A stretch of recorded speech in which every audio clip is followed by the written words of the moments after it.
Good morning, I'm Brian Reagan. This is Tyler Kelly. And welcome you to Mornings with Brian and Tyler. Today we're in Deuteronomy 8, verses 11 through 20. Beware that you do not forget the Lord your God by not keeping his commandments, his judgments, and his statutes, which I command you today.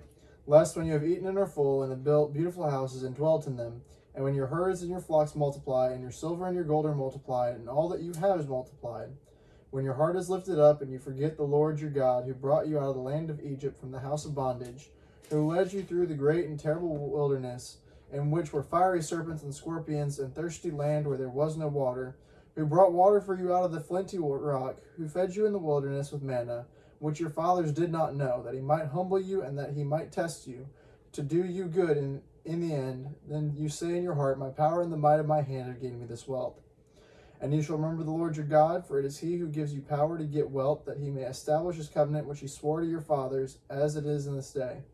Then it shall be, if you by any means forget the Lord your God, and follow other gods, and serve them and worship them, I testify against you this day that you shall surely perish. As the nations which the Lord destroys before you, so you shall perish, because you would not be obedient to the voice of the Lord your God. Okay. So,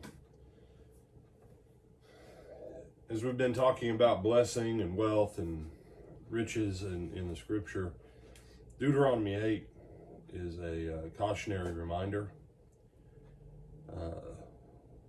The people that are living in the land now, and I'll just say generically everybody who lives in America, even unless you're homeless on the streets, even what constitutes poverty in America, people still live pretty good.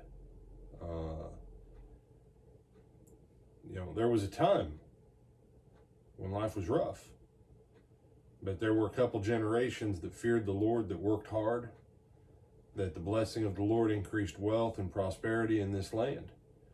And then their children and grandchildren, it was about 70-30 split, decided to stay faithful. Then it went to about 50-50, and now it's about 30-70. But you have this mindset where people are like, well, I did this. This is by my power. No. It's on the backs of other people that these foundations were laid. And the Lord's reminder is, you need to remember it's the Lord who gives you the power to get wealth. It's the Lord who gives you the strength to do these things. Because the same Lord who blessed it, if you go contrary to what this passage just said, if you start to say all those things, look how much my hand, look how strong I am, everything around you will start to be contrary to you.